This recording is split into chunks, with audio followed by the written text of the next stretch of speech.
First ever factory outlet Mukunda jewellery KPHB Kothapet Khammam Somajiguda Hanamkonda. నమస్తే, మీరు చూస్తుంది సుమన్ టీవీ. నేను మీ కీర్తి. యజ్ఞోపవేత ధారణ అన్నది కొన్ని కులాలకి సంబంధించింది మాత్రమే అని నాకు తెలుసు. నాతో పాటు చాలా మంది మీకు కూడా ఆ అనుమానం ఉండే ఉంటుంది.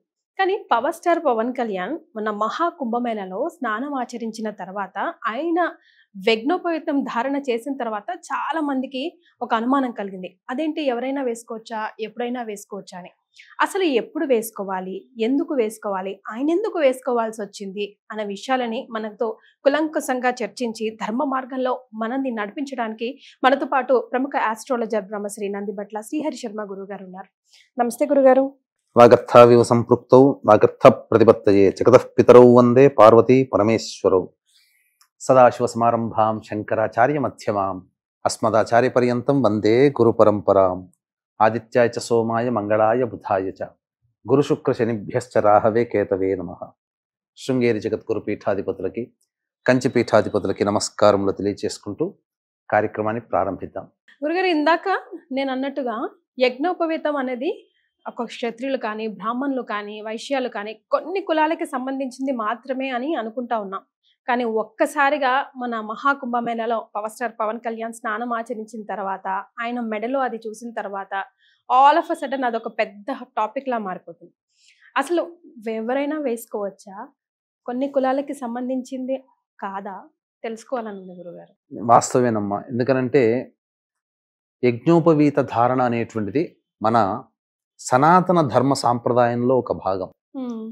యజ్ఞోపవీత ధారణ ఎవరైతే చేస్తారో వారిని మనకు సమాజం ఎలా గుర్తిస్తుందంటే దైవ మార్గంలో ప్రయాణించేటువంటి వ్యక్తి, నియమాలని నిష్టలని పాటించేటువంటి వ్యక్తి, అన్నిటికంటే ముఖ్యంగా ధర్మాన్ని పాటిస్తూ ఇతరుల చేత ధర్మాన్ని ఆచరింప చేయగలిగే వ్యక్తులకి అది అర్హతగా, సూచికగా మనకు చెప్పబడి ఉంది. అంటే మీరు చెప్పిన దాన్ని బట్టి చూస్తే అదొక కులానికి సంబంధించింది కాదు, సనాతనానికి సంబంధించింది. సనాతనానికి సంబంధించింది. పూర్వకాలంలో మనకు ఈ వర్ణ వ్యవస్థ అనేటువంటిది ఏది లేనప్పుడు బ్రహ్మజ్ఞానం పొందినటువంటి వాడు బ్రాహ్మణుడు అనేటువంటిది.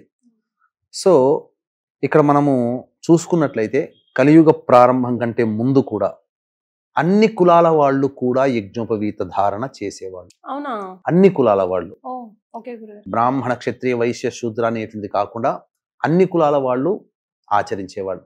ఇప్పుడు బ్రాహ్మణ కులం నుంచే క్షత్రియ కులం పుట్టింది. అందుకనే క్షత్రియులకు ఉన్నటువంటి ఋషులు, బ్రాహ్మణులకు ఉన్నటువంటి ఋషులు దాదాపుగా 95% మంది ఒకే ఋషులు ఉంటారు అందులో. ఇక వైశ్యులకి సంబంధించినటువంటి గోత్రంలో ఉన్నటువంటి ఋషులు కూడా అలాగే.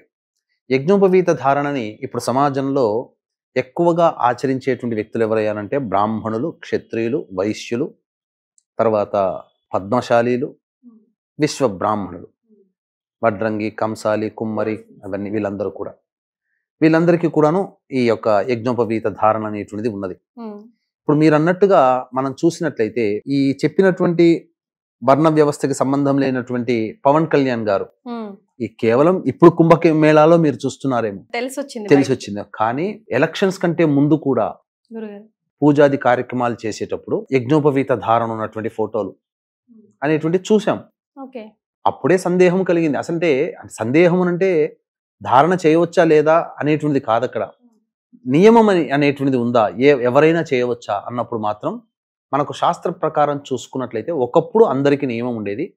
రాను రాను ఏమైపోయిందనంటే ఈ యజ్ఞోపవీత ధారణ చేసినప్పుడు కొన్ని నియమాలు అనేటువంటివి పాటించాలి. ఏంటి గురుగారు? ధర్మానికి కట్టుబడి ఉండాలి, మంచి స్థానంగా ఉండాలి, మంచిని బోధించాలి, మంచి చేయాలి. అంతేకాకుండా కొన్ని నియమాలను అన్నాం కదా, పూజాది కార్యక్రమాలు కావచ్చు, నిత్య నైమిత్తిక కర్మల్లో నిత్యము దేవతా ఆరాధనలో ఉండాల్సినటువంటి పరిస్థితులు కొంతమందికి నచ్చకపోయేటివి. అందుకని దాన్ని త్యజించారు. అందువల్ల ఇప్పుడు అందరికీ చెప్పుకుంటే మొత్తం మనకున్నటువంటి అన్ని కులాల్లో పైనుంచి కింది వరకు ఉన్నటువంటి అన్ని కులాల్లో కూడా ఈ యొక్క యజ్ఞోపవీత ధారణ ఉన్నది అనేటువంటిది విషయం మాత్రం సుస్పష్టం. అందులో సందేహం లేదు. ఎవరైనా వేసుకోవచ్చు. అయితే ఇక్కడ ఏంటనంటే దీన్ని ఆచరించడానికి పవన్ కళ్యాణ్ గారికి సంబంధించినటువంటి విషయానికి రావడం వల్ల ఇది చాలా మందికి క్వశ్చన్ రైజ్ అయింది. దాని గురించి మనం ఎందుకు ఇంతగా సందేహపడాల్సినటువంటి అవసరం లేదు. ఎందుకు అనంటే ఆయనకున్నటువంటి స్నేహితుల్లో అందరికీ తెలిసిందే త్రివిక్రమ్ శ్రీనివాస్. ఆయన బ్రాహ్మణుడు. వాళ్ళిద్దరూ కూడా అనేక సందర్భాల్లో అనేక పుస్తకాలు అనేటువంటివి నేను చదివానని చెప్పాడు. ఆ పుస్తకాల్లో అనేక తార్కికమైనటువంటివి, వేదాంతపరమైనటువంటి, ఆధ్యాత్మికపరమైనటువంటి గ్రంథాలను చదవడం, తద్వారా ఈ అంశం యొక్క ఆలోచన ఎక్కడో ఒక చోట రావడం, తద్వారా దీనికి సంబంధించినటువంటి చూసుకున్నప్పుడు అందరూ ఆచరించవచ్చు అనేటువంటిది.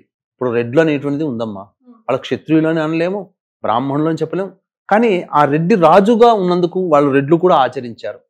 అందులో సందేహం లేదు.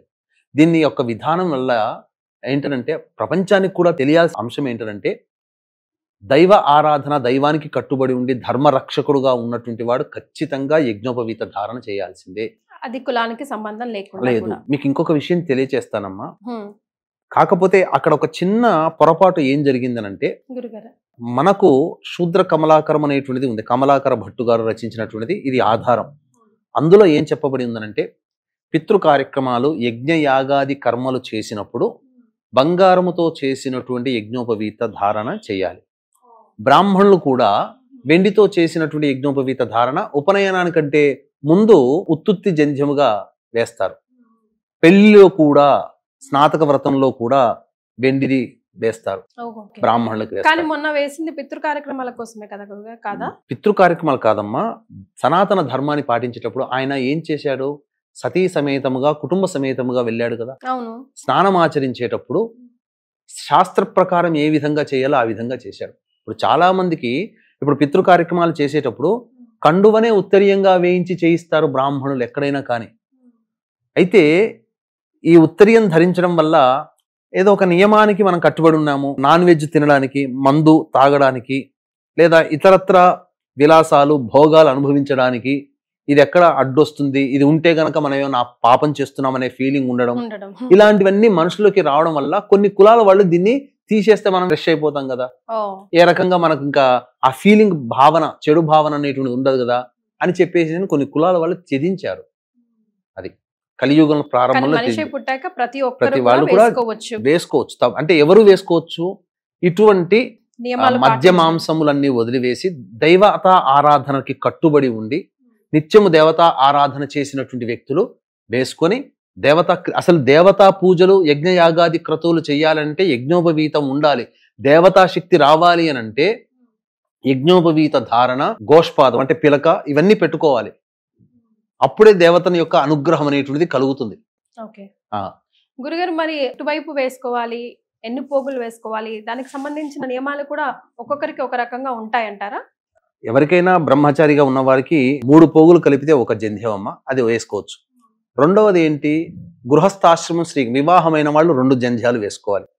3 వేసుకుంటారు. ఎందుకంటే ఉత్తరీయం అనక మనిషి ఏ పని చేసినా, ధర్మ కార్యాలు చేసినా ఏదైనా ఉత్తరీయం అనేటువంటి ఉండాలి. అందుకని ఈ కాలంలో కూడా ఇప్పటికీ కూడా అన్ని కులస్తుల వాళ్ళు ఏదైనా పుణ్యకార్యాలు చేసేటప్పుడు ఉత్తరీయంగా టవలో ఏదో ఒకటి వేసుకుంటారు, బట్ట. అది ఉత్తరీయంగానే భావిస్తారు పుణ్య కార్యక్రమాలు చేసేటప్పుడు. ఆ పితృ కార్యక్రమాలు చేసేటప్పుడు మనకు సంబంధించి సవ్యము, అపసవ్యం అనేటువంటిది ఉంటుంది. ఇప్పుడు ఎవరు వేసినా ఎడం వైపు నుంచి ఇలా కుడి వైపుకి వస్తుంది. అది యజ్ఞయాగాది పూజాది కార్యక్రమాలు చేయడానికి. బంగారు వేసుకుని ఉంటే ఇంకా శాస్త్రాన్ని పాటించిన వాళ్ళు అయ్యుండేవాళ్ళు పవన్ కళ్యాణ్ వాళ్ళు. ఇప్పుడు పవన్ కళ్యాణ్ గారు చేశారని చెప్పి విమర్శ చేయాల్సిన అవసరం లేదమ్మా. ధర్మరక్షకుడుగా, ధర్మాన్ని పాటించే వ్యక్తిగా, ఆయన కులస్తులలో ఉత్తమమైన పురుషుడుగా యజ్ఞోపవీత ధారణ చేసినప్పుడు గుర్తించాలి. ఉత్తమమైనటువంటి పురుషుడు. మరి చూసుకుంటే పూర్వకాలంలో కలియుగానికంటే ముందు ఆడవాళ్ళకి కూడా యజ్ఞోపవీత ధారణ అనేటువంటిది ఉంది. అవునా గురుగారు? ఆడవాళ్ళు కూడా యజ్ఞోపవీత ధారణ చేసేవాళ్ళు. కాకపోతే వాళ్ళకి సాధారణంగా వచ్చే ఋతుక్రమం అనేటువంటిది ఉంటుంది కదా, నెలసరి. అది ఉండడం వల్ల ఇబ్బందులు అనేటువంటివి ఉంటాయి కాబట్టి అది అప్పటికైనా దాన్ని ఆచరించేవాళ్ళు. కాకపోతే అది ఆచరించడానికి స్త్రీలకి ఆమోదయోగ్యంగా, అంటే ఎక్కువగా మించినటువంటి శక్తికి మించినటువంటిది అయ్యేది కాబట్టి ఈ కలియుగం ప్రారంభంలో దాన్ని నిషేధించడం అనేటువంటిది జరిగింది. అయితే ఆడవాళ్ళు కూడా అసలు అనుమానం లేకుండా వేసుకోవచ్చు, పూర్వకాలంలో ఉండేది, కానీ కట్టుబడి ఉండాలి ఆ మార్గాలని అనుసరించి. గురుగారు, నేను ఎక్కడో చదివానండి, యజ్ఞోపవీతం ధారణ చేయడం వల్ల చాలా వరకు హెల్త్ బెనిఫిట్స్ ఉంటాయి అని చెప్పేసి. నిజమేనా? ఎలాంటి హెల్త్ బెనిఫిట్స్? అంటే ఒక పోగులు వేసుకున్నంత మాత్రాన హెల్త్ బెనిఫిట్స్ ఎలా వస్తాయి? మీకు మన పూర్వీకులు పెట్టినటువంటి ఆచారాల్లో స్త్రీలకి గాజులు కానీ, మెట్టెలు కానీ, చెవులకి ఇవన్నీ బ్రాహ్మణులకి చెవులకి కుడతారు. దీనివల్ల ఆరోగ్యం అనేటువంటిది రక్షింపబడి ఉండేది. ఇప్పుడు ఫ్యాషన్ గా మారిపోయింది ఒక పోగు పెట్టుకోవడం అనేటువంటి. మగవాళ్ళు పూర్వకాలంలో 2 పోగులు పెట్టుకునేవాళ్ళు. మాకు చిన్నప్పుడు ఉపనయనం చేసినప్పుడు మాకు ఇక్కడ 2 పోగులు వేశారు. ఇప్పటికీ రంధ్రాలు ఉంటాయి మాకు. ఎలాంటి హెల్త్ బెనిఫిట్స్ ఉంటాయి గురుగారు? దీనివల్ల నాడీ సంబంధమైనటువంటి దోషాలు పోతాయమ్మ. ముఖ్యంగా యజ్ఞోపవీత ధారణ చేయడం వల్ల, ఒకప్పుడు యజ్ఞోపవీతాన్ని జనప నారతో చేసేవాళ్ళు, పత్తితో కాదు. అది ఉండడం వల్ల ఈ గుండెకి సంబంధించిన ఈ విధంగా వస్తుంది కదమ్మా. ఇక్కడ మనకు తెలియని నాడులు అనేటువంటివి ఉంటాయి. ఆ గుండెకి రాపిడి జరగడం వల్ల హృద్రోగాల బారిన పడకుండా మన గుండె చక్కగా ఉండేది. ఇంకొకటి ప్రధానంగా ఇది శౌచముని పాటించేటప్పుడు, అనగా మలమూత్ర విసర్జన చేసేటప్పుడు కుడివైపుకి 2 చుట్లు చుట్టేవాళ్ళు. దీనివల్ల జరిగేటువంటిది 2 ప్రయోజనాలు ఏంటనంటే, ప్రధానంగా మలమూత్ర విసర్జన చేసేటప్పుడు సాఫీగా జరగాలి, ఎటువంటి అడ్డంకి రావు, ఆ నాడిని ప్రేరేపించేది. అందుకని ఇప్పటికి కూడా డాక్టర్లు ఏం చెప్తారు, మలమూత్ర విసర్జన చేసేటప్పుడు ఎవరిని కూడా భయపెట్టకూడదని అంటారు. ఎందుకనంటే దానివల్ల కొన్ని రోగములు అనేటువంటి తెలియకుండానే శరీరంలో వస్తాయి. కాబట్టి ఆ విధమైనటువంటి లోపం అనేటువంటిది లేకుండా ఉంటుంది. ఇంకొకటి ఏంటంటే, కుడివైపుకి 2 చుట్లు చుట్టి మలమూత్ర విసర్జన చేయడం ద్వారా ఏమవుతుందనంటే సూర్యనాడి అనేటువంటిది ప్రచోదితం అవుతుంది. దానివల్ల ఆరోగ్యం, సూర్యనాడి ప్రచోదితం అవడం వల్ల శరీరంలో వేడి ఉష్ణం పెరగడం, ఆరోగ్య ప్రదాత అదొకటి. ఇంకొకటి ఇటువంటివి పాటిస్తున్నప్పుడు ఏంటంటే మనిషిలో అంతర్గతంగా నేను ఆచారాన్ని పాటిస్తున్నాననే భావన. ఎందుకంటే యజ్ఞోపవీత ధారణ అంటే ఆషామాషి కాదం, ఒక ధర్మానికి కట్టుబడి ఉండడం. ఒక ధర్మానికి కట్టుబడి ఉండడం అంటే పవన్ కళ్యాణ్ గారు చేశారు అని చెప్పడంలో ఏమాత్రము తప్పు లేదమ్మా. ఎందుకనంటే ఆయన త్రివిక్రమ్ శ్రీనివాసరావు గారి ప్రేరణ వల్ల కావచ్చు, ఆ విధంగా యజ్ఞోపవీత ధారణ అనేటువంటిది చేయడం జరిగింది. అంటే ఆయన ఒక దీక్షలో ఉన్నాడు. దీక్షలో ఉండేటువంటి వ్యక్తి నియమాన్ని పాటించాలి, నియమాన్ని పాటిస్తున్నాను అని చెప్పే సూచనే యజ్ఞోపవీత ధారణ. ఇప్పుడు మీరు ఆయన సాధారణంగా పోలేదు కదా, ఏదో ఒక దీక్షలో ఉండేటువంటి కాకి వస్త్రాలు, మన కాకి ప్యాంట్లు అని అంటాం, అది ఏంటి, అదొక రకమైనటువంటి పేల్ ఎల్లో కలర్, అది గంధం కలర్ లాగా వేశారు. అంటే ఏంటి, ఒక సేవకుడిని సూచించేటువంటిది అది. మరి కొన్ని సందర్భాల్లో మనం చూసాము, జగన్మోహన్ రెడ్డి గారిని విశాఖ శారదా పీఠాధిపతి మన హరిద్వార్లో హిందుత్వాన్ని స్వీకరింపచేశారని చెప్పి ఆ సమయంలో కూడా యజ్ఞోపవీత ధారణ అనేటువంటిది చేసి ఉన్నారు. లేకపోతే నీకు ధర్మానికి ప్రతీక, దైవత్వానికి ప్రతీక యజ్ఞోపవీత ధారణ. అవి లేకపోతే అది దైవం అనేటువంటిది మనకు ఆపాదించబడదు. నేను దేవతా పూజలో ఉన్నాను, నేను ఒక ధర్మానికి కట్టుబడి ఉన్నాను, ఒక ధర్మాన్ని రక్షించడానికి నేను సిద్ధమై ఉన్నాను చెప్పే సూచనే యజ్ఞోపవీత ధారణ. ఆషామాషి ఇప్పుడు బ్రాహ్మణుల్లో కూడా యజ్ఞోపవీతం అంటే తీసి పక్కకు పడేస్తున్నారు.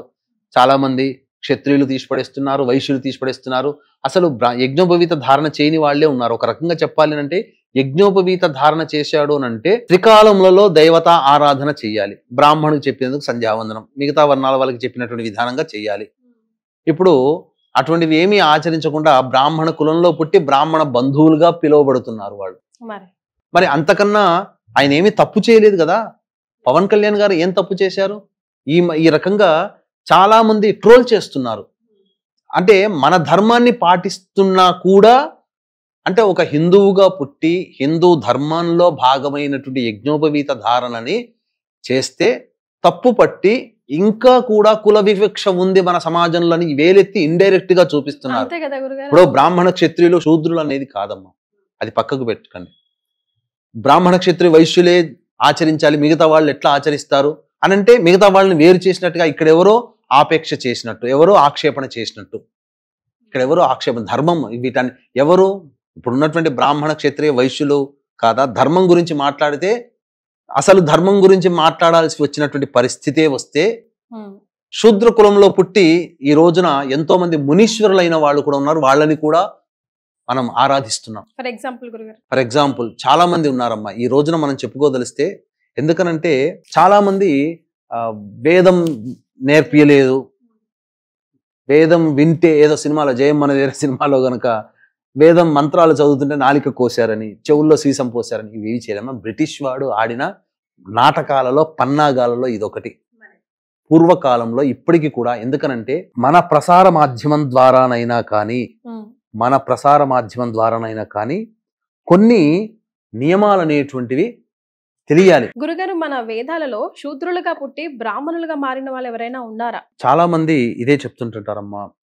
మనకేంటంటే బ్రాహ్మణ క్షత్రియ వైశ్యులకి మాత్రమే మంత్రాధికారం కలగజేశారు, మరి మిగతా వర్ణాల వారికి ఎవరికి కూడాను ఈ యొక్క వేద విజ్ఞానాన్ని ఇవ్వలేదు, ఎంతో గొప్పదైనటువంటి విజ్ఞానాన్ని అసలు శూద్రులకి ఎవరికి కూడా అందించలేకుండా వీళ్ళు మాత్రమే దాన్ని పొంది మమ్మల్ని ఒక సేవకుల్లాగా చూశారు అని చెప్తున్నారు. అటువంటి వాళ్ళకి కనువిప్పు కలిగించేదే ఇప్పుడు మనం చెప్పుకోబోయేటువంటి విజ్ఞానం అమ్మ. ఎందుకనంటే ప్రామాణికం. ఇది ఇందులో ఏమాత్రము కూడా అసత్యము లేదు, అంతకంటే అధర్మము కూడా లేదు, అంతా సత్యమే, ధర్మ ప్రకారమే మనం చెబుతున్నాం. అందుకని ఇకనైనా కానీ ఇక ఈ వీడియో చూసిన తర్వాత పవన్ కళ్యాణ్ గారు యజ్ఞోపవీత ధారణ చేశారు, అర్హుడా కాదా అని చెప్పే డిస్కషన్స్ అవన్నీ మానుకోండి. ధర్మానికి రక్షకుడుగా, ధర్మాన్ని పాటించే వ్యక్తిగా, ధర్మానికి రక్షకుడు అవన్నీ పక్కకు పెట్టండి. ధర్మాన్ని పాటిస్తున్నాడా లేదా? అతనేమి ఒంటిగా పోలేదు, ఒంటిగా రాలేదు, భార్యా సమేతముగా సంతానంతో సహా కూడుకొని వెళ్ళి ధర్మాన్ని తాను ఆచరిస్తూ, గుర్తుపెట్టుకోండి, ఏ వ్యక్తి అయినప్పటికీ కూడా ధర్మాన్ని, నియమాన్ని తానొక్కడే ఆచరించకుండా తన కుటుంబము చేత కూడా ఆచరించగలిగినటువంటి వ్యక్తే ధర్మాన్ని పాటిస్తాడు, ప్రపంచాన్ని కూడా పాటింప చేస్తాడు, సమాజాన్ని కూడా ఉద్ధరిస్తాడు అనేది ఒక సంకేతము. ఒక ప్రధానంగా ఇది ఒక రకంగా చెప్పాలి అని అంటే ఇది ఒక విషయ జ్ఞానాన్ని అందరికీ తెలియచేస్తున్నట్టే లెక్క. పవన్ కళ్యాణ్ గారు ఒక్కరే వెళ్ళలేదు, గుళ్ళ చుట్టూ ఒక్కడే తిరగలేదు, అంతే కదమ్మా, సతీ సమేతంగా వెళ్ళాడు. కానీ అజ్ఞానాంధకారములో కొట్టుమిట్టాడి టీనేజ్ వయసులో ఉన్నటువంటి పిల్లవాడికి అన్ని దేవాలయాలు తిప్పుతున్నాడు. ఎంత హేయంగా మాట్లాడుతున్నారమ్మా చాలా మంది. చాలా చోట్ల గుళ్ళు గోపురాలు తిరుగుతూ ఉంటే డిప్యూటీ సీఎం పదవి ఎందుకు, హాయిగా దేవాలయ మంత్రిత్వ శాఖ తీసుకుంటే అయిపోయేది కదా, లేకపోతే ఆ డిప్యూటీ సీఎం పదవి మానేసేసి రాజకీయాలకి గుడ్ బై చెప్పేసేసి భజన చేసుకుంటూ గుళ్ళు గోపురాలు తిరిగితే సరిపోయేది కదా ఎందుకని అంటున్నాడు. హిందువుగా పుట్టినవాడు ధర్మానికి పోతున్నాడు. ధర్మాన్ని ఇప్పుడు ఒక ఇతర మతస్థులు క్రిస్టియన్ ఉన్నాడు, చర్చికి పోతుంటే చర్చికి పోతున్నావు అని చెప్పి అడుగుతున్నామా?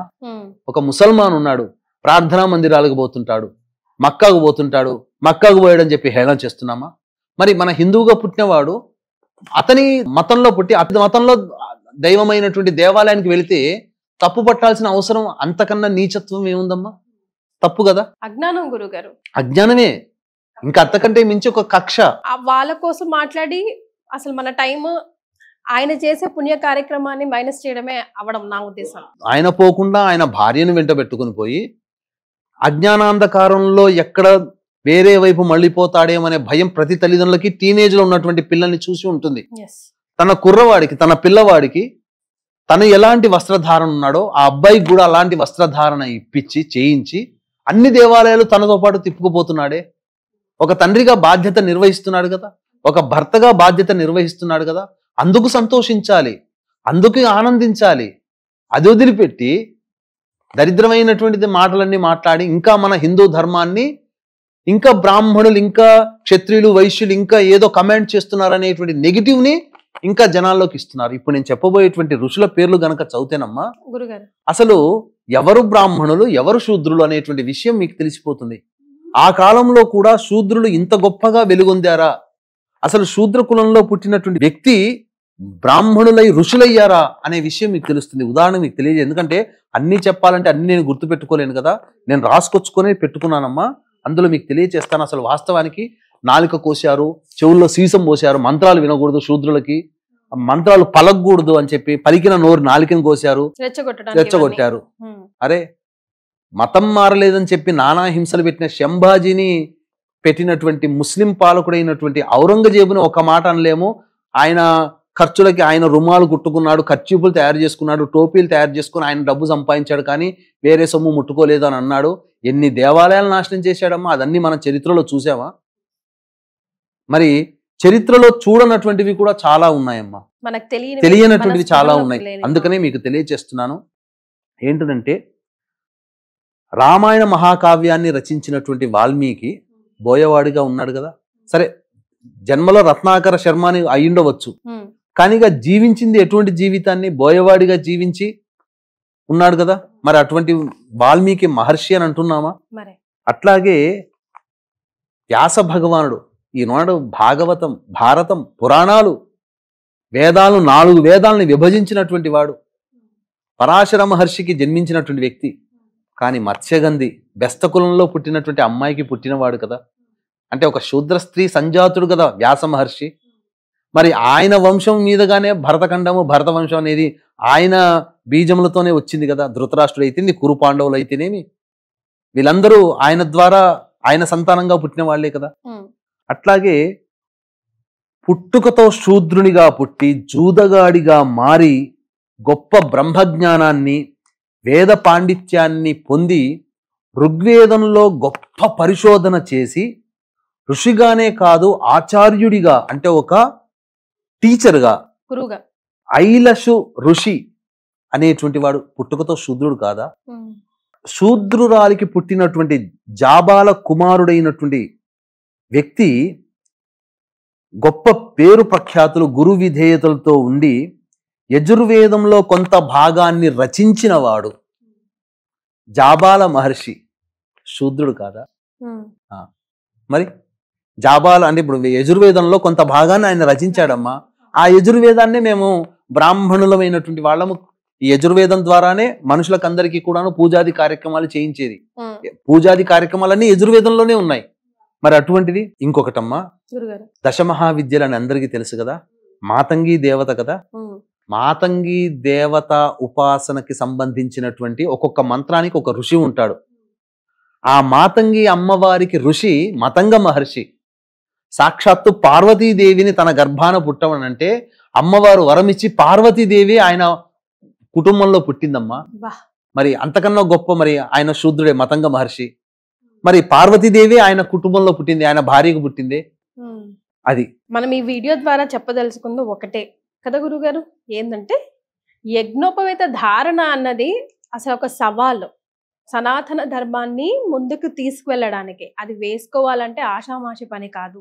ప్రతి ఒక్కరు వేసుకోలేరు, ఎందుకంటే ప్రతి ఒక్కరు అంత పాజిటివిటీతో అంతగా ఆ ధర్మాన్ని పాటించడానికి ఆ బాధ్యతని తీసుకోలేరు. కాబట్టి పవర్ స్టార్ పవన్ కళ్యాణ్ గారు మనందరికీ తెలిసిందే. నా దృష్టిలో అయితే నా ఒక కారణ జన్ముడు లాగానే చూస్తాను. ఇప్పటికీ చాలా మంది పాటించే వాళ్ళు ఇప్పటికీ అన్ని కులస్తులు ఉన్నారమ్మా. కమ్మవారు లేరా? కమ్మ కులస్తుల్లో ఈనాటి కూడా వాళ్ళింట్లో పూజాది పెళ్లిళ్ళు అవుతే వాళ్ళింట్లో కమ్మ వాళ్లే బ్రాహ్మణులుగా ఉండి పురోహితం నడిపినటువంటి వాళ్ళు. ఒక సందర్భంలో ఎన్టీ రామారావు గారు సకాలానికి బ్రాహ్మడు రాకపోతే, ఇప్పుడు చిట్టిబాబు గారు అని ఉన్నారు కదా, ఆయన వస్తుంటుంటారు పెద్ద ఆయన, వాళ్ళ నాన్నగారు త్రిపురనేని వారు నాన్నగారు ఉండి ఎన్టీ రామారావుని పిలిపించి, బ్రాహ్మడు రాలేదయ్యా నువ్వు చేయించు వివాహం అంటే ఎన్టీ రామారావు కూర్చొని వేద మంత్రాలు నేర్చుకున్నాడు. ఎన్టీ రామారావు ఆయన ఉండి దగ్గరుండి పెళ్లి జరిపించాడు. ఈ విషయం ఎవరికైనా తెలుసా? ఎవరికీ తెలియదు. ఇవన్నీ కూడా ప్రతి కులస్తుల్లో ఉన్న ధర్మాన్ని ఇప్పటికీ కూడా యజ్ఞోపవీత ధారణ ఎవరైనా చేయొచ్చు. కాకపోతే ఒక ధర్మాన్ని పాటిస్తూ జీవితాంతం ధర్మాన్ని కట్టుబడి ఉండాలి. అంటే మద్య మాంసాలు వదిలేయాలి. వదిలేయగలిగే ఉంటుందా? ఆదివారం రాగానే నాలిక తిరగబడిపోతుంటది. అంటే ఇక్కడ మనము తప్పుపడుతున్నట్టు కాదు, అసలు తినకూడనటువంటి రోజే ఆదివారం. ఆదివారం రోజునే ఇంకా అసలు పొద్దుగూకకు ముందే షాపుల ముందు నిలబడుతుంటాం మనం. చాలా తప్పమ్మా. అంటే మాంసాహారం తినే వాళ్ళని విమర్శన చేయడం కాదు ఇక్కడ.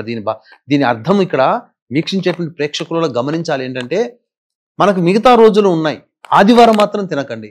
అసలు మాంసాహారం తినడం వల్ల జీవహింస జరుగుతుంది. అది ఎంతటి ప్రారబ్ధ కర్మని మోస్తున్నామో మనకు తెలుసమ్మా తెలియకుండానే. జైన మతస్థులు గాలి కూడా పీల్చుకుంటే గాలిలో కూడా జీవులు వెళ్ళిపోయి చనిపోతాయి శరీరంలోకి అని చెప్పి ముక్కు మూసుకుని వాళ్ళు పెట్టుకుంటారు. జైన మతస్థులమ్మా, మనం కరోనా వచ్చిన తర్వాత మాస్కులు వేసుకున్నాం, కానీ వాళ్ళు జైన మతస్థులు వాళ్ళు ఆచరించేటప్పుడు వాళ్ళ ధర్మానికి పుట్టిన దగ్గర నుంచి కూడా వాళ్ళు మాస్కులు వేసుకునే ఉంటారు వాళ్ళు.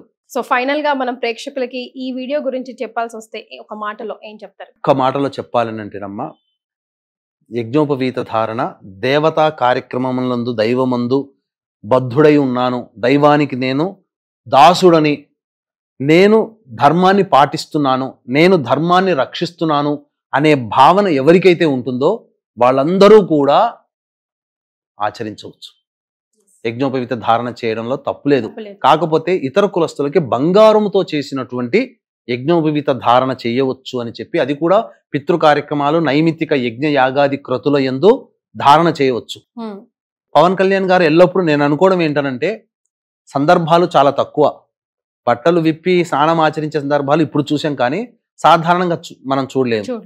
కానీ అతను ఒక దీక్షగా ఉన్నప్పుడు మాత్రం యజ్ఞోపవీత ధారణ చేస్తాడు. దీక్ష విరమించిన తర్వాత దాన్ని తీసివేయవచ్చు గాక, కానీ నేను దీక్షలో ఉన్నానని సూచించే ప్రతీకగా ఈ సంబంధించినటువంటి యజ్ఞోపవీత ధారణ ఎవరైనా చేయవచ్చు. కాకపోతే కమలాకర భట్టు గారు చెప్పినటువంటి దాని ప్రకారం అయితే బంగారు యజ్ఞోపవీత ధారణ చేసి ఉంటే ఇంకా ఖచ్చితమైన ధర్మాన్ని ఆయన పాటించి ఉండేవారని చెప్పవచ్చు. ఎన్నో పవిత్రమైన విషయాలు ఈ వీడియో ద్వారా నాకు అటు సుమన్ టీవీ ప్రేక్షకులకు తెలియజేశారు గురుగారు. ధన్యవాదాలు. సర్వం శ్రీ ఉమామహేశ్వర పరబ్రహ్మార్పణమస్తు.